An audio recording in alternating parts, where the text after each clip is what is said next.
Okay, selamat datang ke Intermezzo. Setelah sekian lama dan saya dengan Fad kena COVID. So kita puasa lama jugalah menghentikan aktiviti syuting ni. So hari ni kita alhamdulillah kita semua ready. So hari ni kita start dengan segmen rampan. Kita cerita pasal penanggal. Asal usul penanggal secara yang kita tahulah kan. So penanggal ni pada aku antara hantu Melayu yang underrated lah.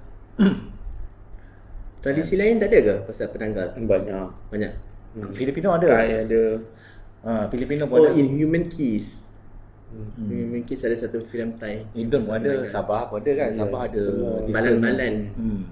Mati kot Filipina. Yang dekat dengan Indonesia Liak lah. Kalau aku tak silap Nama hantu dia. So satu entiti banyak nama lah kan. So secara Islamiknya ni semua adalah jin lah kan. Legenda dia Legenda asal usul kan. Yang ni apa Dikatakan. sejauh mana kebenaran tak tahu. Tapi apa yang aku pernah baca, pernah dengar orang-orang tua cerita, dia lebih kurang macam ni lah kan. Dia pada zaman dulu, pada zaman sebelum kedatangan Jepun, British apa semua lagi lah kan. Sangat jauh lah masa tu. So this couple, suami isteri, middle age. So diorang tinggal di satu kawasan hutan ni lah. So masa tu memang masing-masing jarak jauh-jauh kan hutan. So diorang bina rumah di situ, diorang tinggal situ, bercocok tanam di situlah. Tapi malangnya diorang punya hasil tanaman ni selalu mati kan. So diorang ni hidup susah lah apa semua. So this one time yang isteri tu dia tak tahan lah kan, nasib susah macam tu kan. So dia pergi jumpa pawang. Di mana, kat mana, waktu bila tak pastilah. So dia pergi jumpa pawang, and then the pawang give satu ilmu ni lah. So dia pergi satu ilmu ni untuk hidup senang lah.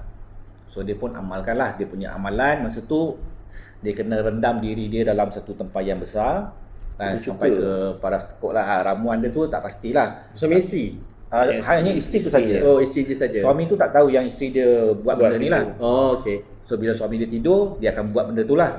Dia akan rendam diri dia dalam satu tempayan sampai ke paras tengkuk lah. So dia akan baca mantra lah repeatedly kan. Dia akan baca mantra tu. Dia kena buat benda tu selama 40 hari, selama 40 malam. Sekiranya dia diganggu, contohnya malam ketiga ke malam keempat dia diganggu, dia kena start all over again. Okay. So sepanjang dia buat benda tu, dia selalu diganggu lah malam kan. Orang datang lah, apa ni lah, suami panggil lah, apalah, banyak benda lah. So dia kena start all over again. So one time dia berjaya buat sampai ke malam yang 39. So malam tu adalah malam yang ke-40. So dia gembira lah kan. So this is the night yang akan menentukan, menyelesaikan masalah kesusahan dia kan. So dia pun buat lah.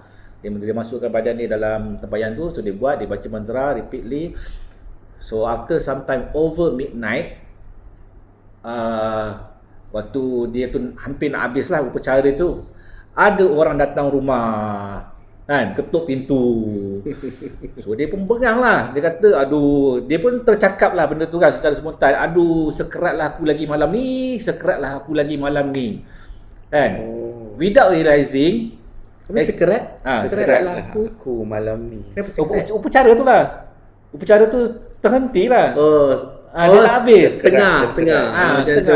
So sekerat lagi lah aku malam ni, sekerat lagi lah aku malam ni. Dia sebut benda tu ulang kali kan.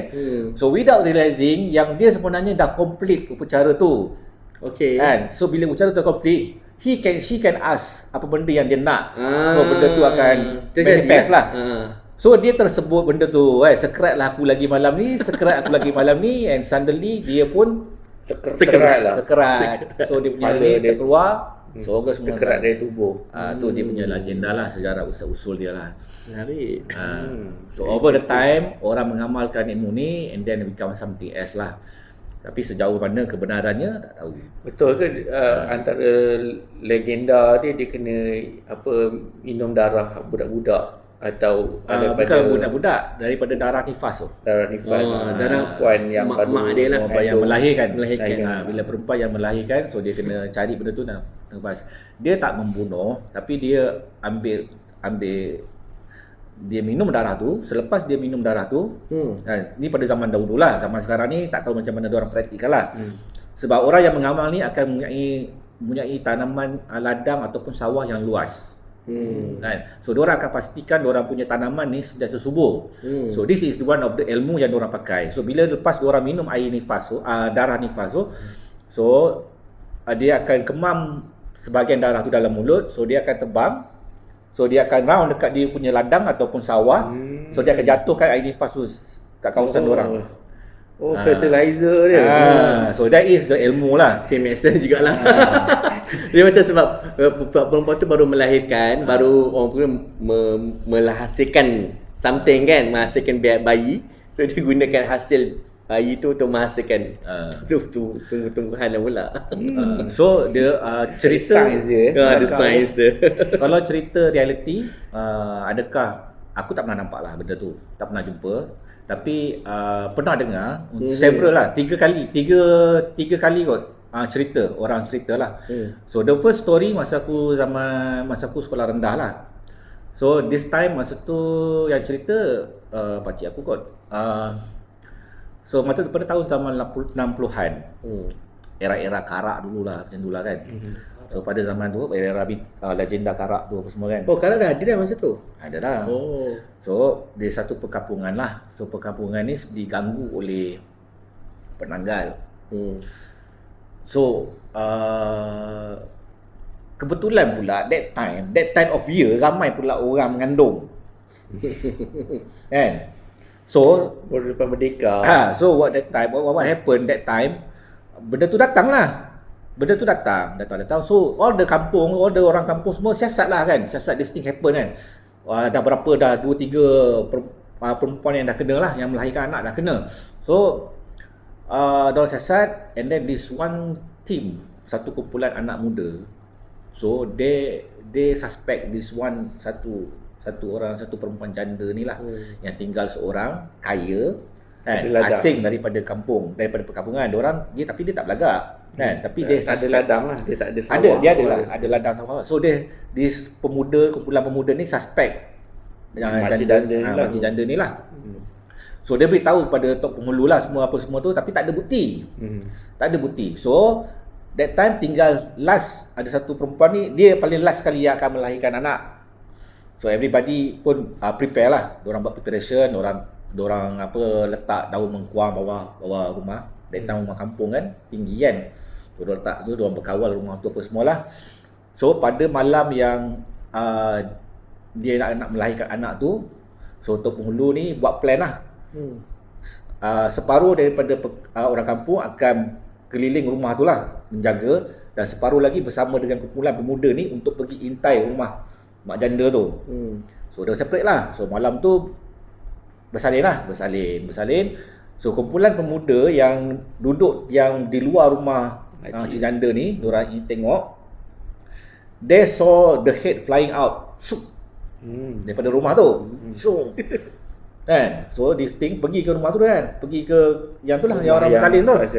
So lepas dia pergi, so all these people go inside, pecah masuk. Bila dia pecah masuk, dia nampak ada satu badan duduk di lantai, bersandar di dinding, kaki telunjuk, tak ada kepala. Kan? Scary. So what they did, arahan daripada Tok Mulu, dia terbalikkan badan tu. Macam mana dia arrange tu tak pastilah, tapi badan tu terbalik lah. So yang penanggal ni pula, bila dia dah sampai ke tempat rumah besar itu, dia tak boleh masuk pasal orang berkawal, lepas tu ada daging pula, ada daun mengkuang apa semua tu kan, bukan duri-duri tu, so dia tak boleh masuk. So dia patah balik. So bila dia patah balik, dia terus masuk dalam badan tu. Masa dia patah balik tu, orang kampung semua dah kejar menghala ke rumah janda tu lah. So masuk balik, bila masuk balik, Terbalik. you just imagine your kepala dekat belakang. Kan, your body depan, dada semua depan, tapi your kepala dekat belakang. So dia terkejut, and then orang kampung dah sampai. So dia lari keluar, dia lari ke arah hutan lah. Dan imagine masa dia lari tu, kepala ke depan tapi badan Badan yang sebenarnya ke belakang, Ke belakang. kan. Dia meja lari macam mana kan. Itu yang zaman dulu punya cerita lah. Dia lari tu maksudnya kepala dia ke depan, badan dia ke belakang. Tapi dia lari mengundur tapi ke depan. Kan? Yelah, Macam babak step dalam dia. cerita Evil Dead part tu. Macam Melinan. Macam Kan? Melinan. So this is the antara kisah urban legend lah. Lepas tu story yang kedua yang aku dengar daripada kawan isteri aku. Baru ni. Lama dah ni. Ni tahun 2000 berapa tak? Tak ingat lah. Yelah, maksudnya zaman moden lah. Zaman moden lah. Y2K. Zaman moden lah. Bini dia bersalin di Selayang, Hospital Selayang. So Selayang dia jaga. pukul 1, around pukul 2 pagi macam tu lah. So dia bawa uri tu balik. Ni satu nasihat ya, kalau korang isteri atau korang sendiri yang bersalin, uri tu kalau dah tengah malam tak payahlah bawa balik dulu. Simpanlah dulu. Aku dulu pun Simpan maksudnya apa? Simpan dekat hospital. Simpan kat hospital, suruh dia simpankan. So pagi tu pukul 8 dan kau bawa balik. So uri tu mengundang kan, walaupun bukan penanggal tapi ada thing will come. So agak scary lah sebenarnya. Aku dulu masa anak first aku suruh nurse tu simpan dalam freezer. Pagi tu baru aku bawa balik. So Dia memang akan bagi dekat dia akan bagi. Dia akan tanya lah nak bawa balik. Kalau tak dia akan dispose sendiri. Hospital akan dispose. Akan dispose lah. Dia akan tolong ni lah. Tapi selalunya kita as a Muslim kita bawa balik lah. Orang Islam boleh lah. Kita cuci sendiri, kita tanam sendiri lah. So this guy dia bawa balik uri tu. Dia naik kereta Kenari. Dia bawa balik uri tu.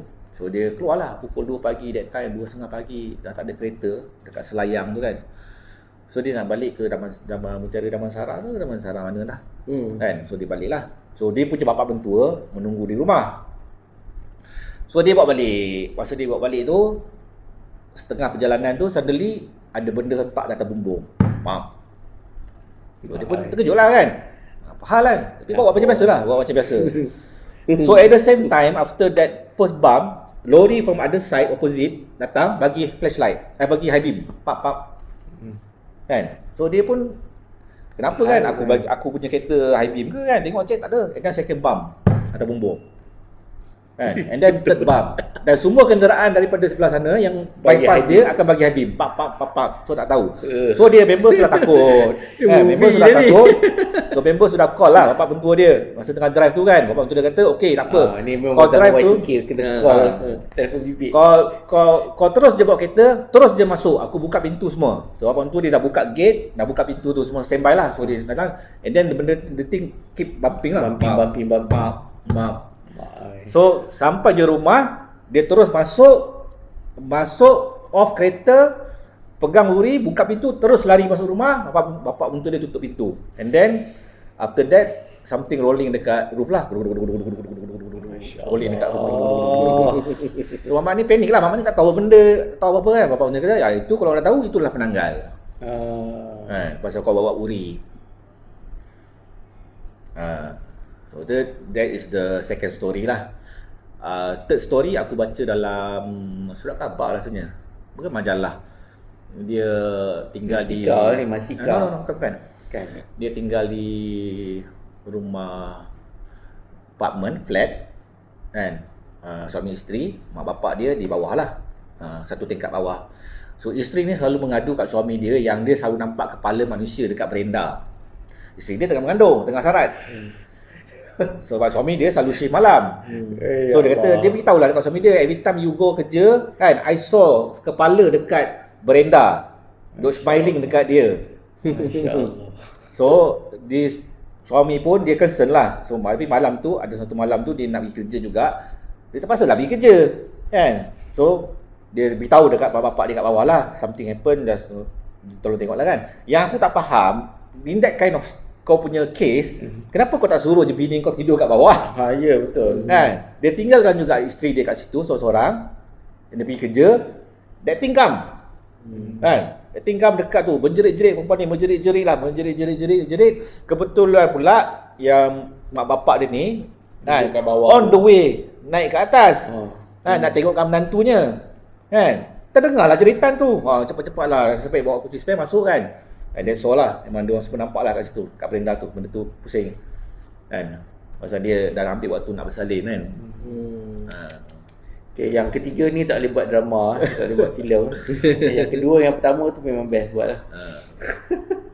Kan. Dia pada aku dia ni underrated pasal orang tak banyak bercerita. Kemudian bila orang buat, kita ada 2 filem kot. Pasal kan. So dua karya lah. Dua-dua dalam teknologi yang salah lah pada aku. Kan. Macam yang first tu Penangga Elis Surati ke? Elis Surati. Masura dulu saya. Surah dulu kan. Yang Masura tu best. Tapi dia buat sebagai benda tu servant dia untuk bunuh orang. So yelah, sebab you can adjust, you can do like that sebab you buat filem kan. So tak ada rule sangat kan. Tapi benda tu macam tak best lah. Yang Elis Surati-nya tu Elis Surati aku tak ingat lah. tak ingat terus. Saya Elis Surati masalah filem tu sebagai sebuah naratif pun dah macam berbau dah. Itu yang mana satu lah? Cerita seorang Arab, tiba-tiba ada Sharif Aini. Oh, serius aku tak ingat lah yang tu. Memang forgettable lah. Dah aku cakap terang kat sini. Oh, statement. So, dia nak jadi macam so-called suara wanita atau femininity dalam filem tu kan. Sebab perempuan kan. Dan dia nak tunjuk kononnya ada sisi wanita dengan kuasa, tapi kuasa hitam lah kan. Dan dia tak pilih pun siapa tu nama perempuan tu, yang anak muda tu, dia tak pilih pun untuk jadi macam tu, tapi dia terpaksa lah. Konon dia nak get out from that apa orang kata masalah atau perangkap ilmu tu. Tetapi ya Allah ya Tuhanku, ceritanya Masa aku tengok apa aku tak ingat. Susu aku ingat. Yang Harimau Berantai tu aku ingat. Harimau Berantai? Muhammad Munah tu kan. Waris Jadi Hantu. Which is by far lari jauh daripada dia punya Zaid Tawati. Kan. Agenda dia Sangat questionable punya cerita. Kan. Kau kata benda tu harimau tu, ni dah lain topik sikit lah. Tapi geram kan. Harimau tu mencari perempuan saja kan. Tapi yang lelaki pergi kat pondan tu dah kenapa? Kan? Yalah, itulah dia. Aduh. Transformasi. Tapi pelik sebab sebenarnya Penanggal walaupun kau kata underrated, kalau tengok dari sisi budaya kan, semua bangsa Asia Tenggara ada legenda tentang Penanggal ni dengan nama-nama yang berbeza, dengan tujuan yang berbeza, dengan penonjolan penanggal tu yang berbeza. Kalau macam Thailand, mesti kisah dia lelaki jatuh cinta dengan perempuan cantik yang penanggal. Dah berkali-kali dah adalah beberapa, mesti ada cerita yang itu. Nama dia pun Nuak apa tak, aku dah lupa dah. Kalau kat Kemboja pun ada dekat-dekat macam itu, Vietnam pun ada. Yang pelik atau yang menakutkan selalunya dekat Filipina. Dan dia pun kisahnya dia nak makan bayi, dia nak bunuh bayi, dia nak makan bayi.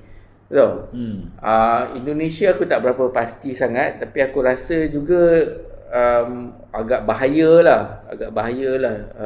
Sebab itu yang peliknya, kalau dunia dekat Thailand, dekat Vietnam, dekat Laos ni, dia orang macam bersimpati terhadap penanggal tu.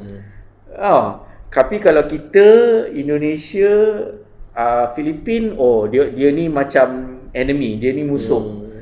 Ni kena jaga-jaga sikit, kecuali lah yang Elis Surati buat tu. So ini satu perkara lah yang macam kalau kita tengok dari sisi perbandingan budaya lah pula kan, macam mana dah tinggal jauh, atau mungkin cara kita melihat benda-benda tahayul lah kot, supernatural kan. Sebab kita tahu dalam dunia Thai, dunia Vietnam, Laos, Cambodia tu mungkin benda tu dekat dengan diorang. Benda tu macam dalam hidup amalan kan, amalan diorang. Berbeza dengan kita, berbeza mungkin dengan Indonesia, dengan Filipin. Kita pasal kita dah embrace Islam. So benda tu yang tertinggal jauh lah. So which is benda tu memang wajib ditinggalkan lah. Kan? Tapi pada aku tak patut dilupakan lah, pasal dia is our heritage, warisan kita. Kan? So kalau macam penerbit filem, pengarah filem yang boleh buat filem kan, memang kau ada kebebasan untuk olah benda tu. Kan? It's okay kan. Untuk macam mana kau punya interpretasi kan? perkembangan cerita kau nak menjadikan dia lagi menarik kan. Tapi kalau boleh lah, if ada satu orang yang boleh buat dia as a original as the story. Sebagai kita punya heritage tu kan, jaga kan. It's a good thing sebab dia benda yang walaupun benda tu tahyul, benda tu tak patut kita nak raikan, tapi sebagai hiburan patut kita tahu. Dan sebelum yang paling dekat kan. At least ada satu yang original sebelum ada perubahan kan, tiba-tiba macam ni kan, apa semua kan. Ada satu yang kita boleh pegang, kita tengok kan? So penanggal macam ni. Dua kisah tu definitely lah wajib lah diadaptasi, difilmkan. Mungkin ada orang lain yang lebih tahu pasal sebetul-betulnya sejarah penanggal ni kan. So kita tak tahu, tapi untuk aku itu yang aku tahu. Mungkin korang tahu, tapi kalau ada boleh ceritakan lah. Kita boleh share. Cuma rasa macam tadi ada kritik Iqbal pasal penanggal Mastura tu yang digunakan untuk membalas dendam tu kan. Mungkin sebab dia bawa angle yang macam tu, sebab kita tahu dalam mana-mana cerita seram, pimai-pimai pun hantu yang tu adalah sebagai jambatan untuk orang yang nak melawan di other side kan, ataupun apa manfaat yang dia dapat daripada dengan main hantu tu kan. Kalau yang macam kisah awal tadi di mana kita tahu yang penanggal tu dia nak ambil darah nifas perempuan tu dan kemudian nak ditaburkan dekat padi dan lapangan dia tu jadi baja. Jadi benda tu sains tu nampaklah logik. Itu manfaat nak dapat benda tu. So bila dah zaman moden, kita dah tak padi semua beli je kan dekat kedai kan. Kita yang sampai padi dengan beras pun kadang-kadang orang tak kenal kan. So mungkin disebabkan tu dia olah sedemikianlah. Tapi ada jugalah kot mungkin naratif yang boleh dibuat adalah apabila ada orang ketiga kan, yang mana yang macam tak merestui hubungan kekasih suami isteri ni, mungkin kekasih lama dia berdendam menggunakan penanggal untuk menghancurkan anak dia ke, waris ke apa ke. Mungkin dari angle tu lah manfaat yang diperolehi dengan main hantu si penanggal ni.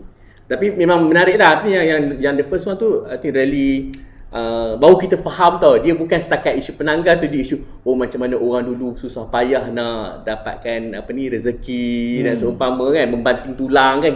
Baru kita faham sampai ke tahap orang sanggup amalkan ilmu-ilmu. So ingatkan kita pada ni lah tradisi ambil benda-benda ni untuk tolong jaga kan, tolong jaga kawasan, tolong jaga kebun dan sebagainya lah. Hantu raya lah. Itu hantu raya macam yang harimau berantai tu kan, mostly benda tu diorang ada ilmu tu selain daripada menjaga diri, for the travel. Sebab dulu nak travel susah. So, dia ambil ilmu tu kan, pasal dia boleh sampai melaju kau belum lah. Okay. Nah, masuk cerita lain apa nak tengah sedap cerita ni. Setakat ni dulu, kita akan sambung nanti kemudian untuk hantu-hantu yang lain. Kalau korang ada request, korang boleh request. Kalau kita tahu benda tu, kita boleh cerita lah kan. Urban Legend ni kita akan cuba buat lah. Okay, terima kasih kerana menonton. Jangan lupa subscribe dan jangan lupa like. Terima kasih.